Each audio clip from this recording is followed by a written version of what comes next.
इस वीडियो को ज़रा ध्यान से सुनना। चुप रहने के फ़ायदे। चुप रहने के रहस्य क्या हैं, आइए हम बताते हैं। एक दिन गौतम बुद्ध अपने शिष्य के साथ एक गांव से निकल रहे होते हैं। तभी वहां पर एक आदमी आ जाता है और गौतम बुद्ध के सामने आकर खड़ा हो जाता है। उसे देखकर गौतम बुद्ध खड़े हो जाते हैं और मुस्कुराते हुए उस व्यक्ति से पूछने लगते हैं, क्या हुआ भाई, तुम क्यों खड़े हो गए हो? जब गौतम बुद्ध ने उस आदमी से पूछा तो पता है उस आदमी ने क्या जवाब दिया। उसे देखकर ऐसा नहीं लगता कि शायद उसे साधुओं की पहचान नहीं है, लेकिन लगता तो ऐसा है जैसे कोई एक पागल है। क्योंकि जब गौतम बुद्ध और उनके शिष्यों को एक नदी किनारे जाते हुए देखा तो वो जोर जोर से हंसने लगता है। इस हंसने का रहस्य क्या है, आइए हम बताते हैं आप सबके सामने। जैसे ही वो इंसान गौतम बुद्ध को और उनके शिष्यों को देखकर जोर जोर से हंसने लगता है, उस आदमी की बात सुनकर गौतम बुद्ध के पास जो शिष्य थे उन्हें बुरा लग गया और वो जोर से क्रोधित होने लगे। फिर उस आदमी के पास जाते हैं और उस आदमी को बुरा भला कहने लगते हैं कि तुम्हारी हिम्मत कैसे हुई हमारा मजाक बनाने की। फिर गौतम बुद्ध आते हैं और अपने शिष्य को समझाने लगते हैं। इतना सुनने के बाद गौतम बुद्ध ने अपने शिष्य को कुछ न कहने से मना कर दिया, लेकिन जब उनके शिष्य महात्मा बुद्ध के करीब देखने लगते हैं, यानी उनकी तरफ देखने लगते हैं, तो गौतम बुद्ध कुछ नहीं कहते, बस थोड़ी सी मुस्कान लेकर अपने शिष्यों को शांत रहने के लिए कह देते हैं। जब गौतम बुद्ध कुछ नहीं बोले तो ये बात उनके शिष्य को बहुत बुरा लगा और वो गौतम बुद्ध को छोड़कर जाने लगता है। जब गौतम बुद्ध ने पूछा अपने शिष्य से आखिर बात क्या हुआ, तो शिष्य ने कहने लगा, गुरुजी, अगर हमारा हर कोई राह चलता आदमी ऐसे ही मजाक बनाता रहेगा और आप कुछ नहीं कहोगे तो मुझे आपके साथ नहीं जाना है। अपने शिष्य की बात सुनकर गौतम बुद्ध ने फिर उसकी बात का जवाब दिया और कहा, हमारी एक बात ध्यान से सुनो। अगर हम रास्ते पर जा रहे हों और कोई भी व्यक्ति हमें तोहफा दे और हम उस तोहफे को कबूल नहीं करें तो वो तोहफा किसका होता है? फिर शिष्य ने कहा, गुरुजी, अगर कोई तोहफा हमें देता है, अगर हम उस तोहफे को कबूल नहीं करते तो वो तोहफा उस देने वाले का होता है। तो गौतम बुद्ध ने कहा, वही तो हमने किया है। वो हमें क्रोध देना चाहता था, वो हमारा मजाक बनाना चाहता था, लेकिन हमने उसकी बात का जवाब नहीं दिया, तो अब वो क्रोध और तोहफा किसका हुआ? फिर गौतम बुद्ध की बात शिष्य समझ गया। कहा, गुरुजी, हमने उनका क्रोध नहीं लिया और गुस्सा भी नहीं लिया, तो वो उसका तोहफा यानी उसका गुस्सा और क्रोध उसी के पास रह गया। फिर शिष्य अपने महात्मा बुद्ध से माफ़ी मांगने लगता है, गुरुजी, मुझे माफ़ कर दो, मैंने आपको समझने में बहुत बड़ी भूल कर दी है। मैं हमेशा आपके बताए हुए मार्गदर्शन पर चलूँगा।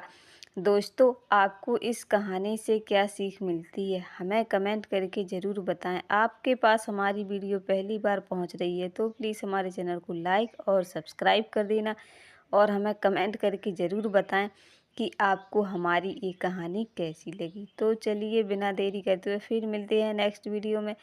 आज हमारे गौतम बुद्ध ने जीवन का सबसे बड़ा सत्य बताया है।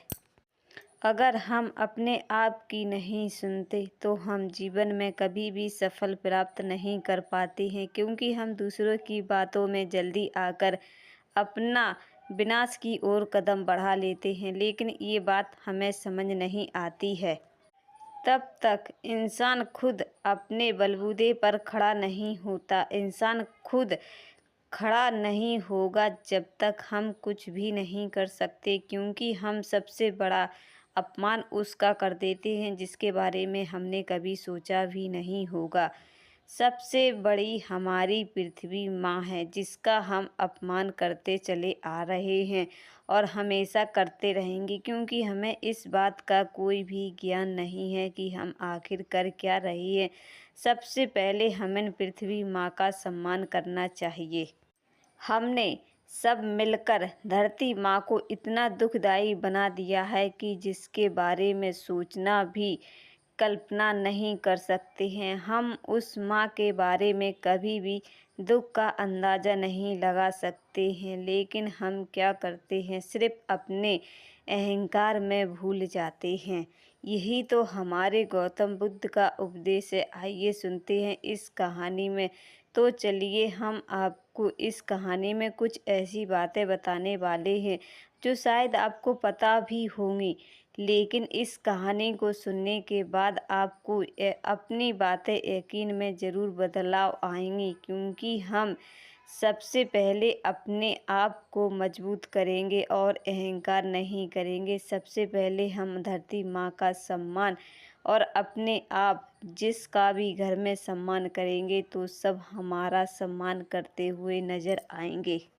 आपने कभी ये सोचा है, हमारे व्यवहार से ये संसार संपूर्ण दुख और पीड़ा से कितना तड़प रहा है, हम जिसके बारे में अनुमान भी नहीं लगा सकते हैं कि हमारी वजह से ये संसार कितना दुख उठा रहा है। इस संसार में दुख और पीड़ा का कोई अंत नहीं है, कोई निवारण भी नहीं है। हो सकता है हम गौतम बुद्ध के विचार सुनकर उनके अनुभव लगा सकते हैं और उनके कारण हम इस संसार का दुख कम भी करने की कोशिश कर सकते हैं, लेकिन हम ऐसा कुछ भी नहीं कर पाते हैं। अब हम गौतम बुद्ध की ये कहानी ज़रूर सुनेंगे और उनकी बोली भी यानी वाणी भी सुनेंगे। अगर इस धरती पर गौतम बुद्ध का निवास हो भी सकता है। अब हमें ऐसा लगता है कि अब हमें बुद्ध को जगाना होगा, ताकि उनका उत्तरदायी हम सबके ऊपर है। तो अब हम अपने बुद्ध को जगाते हैं और उनका उत्तरदायित्व अच्छे से निभाते हैं। दोस्तों आज के लिए फ़िलहाल इतना ही। कल मिलते हैं नेक्स्ट वीडियो में, तब तक के लिए धन्यवाद। अगर आपको हमारी ये छोटी सी कहानी पसंद आई तो प्लीज़ हमारे चैनल को लाइक और सब्सक्राइब